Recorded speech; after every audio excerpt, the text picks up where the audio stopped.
A massive fire erupted at a battery bike showroom near Madhipur Chowk in Konark, leading to the destruction of 30 bikes on Wednesday evening. Preliminary reports indicate that the blaze was triggered by a battery explosion, which quickly spread throughout the showroom.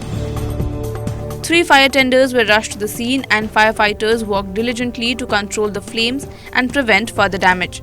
Fortunately, all employees and customers present at the showroom at the time of the incident were safe.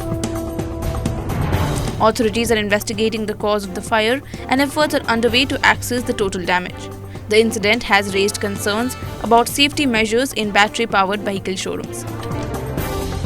Time तो बर्तमान बोधे समय 4:30 ରୁ 4:45 हम आम 2 जन staff आउ 2 जन customer आसते गाड़ी बुझापी मुझे निजे थी बुझाऊली गाड़ी की गाड़ी कौ गाड़ी पसंद अच्छी कौन अच्छी ने बोलिका से समय गोटे नुआ गाड़ी बैटेरी ब्रस्ट कला जो बैटेरी ब्रस्ट कला आम भयभीत होकर शोरूम भितर थी बाथरूम भितर आम समस्ते पशिगलु तापर किसी मुंड काम कलानी भितर किसी पानी थी बाल्टी पानी पकड़ी पकड़ा निआ नलिविला पिला जो मैंने कस्टमर थे कहली बाहर को पड़े जातु।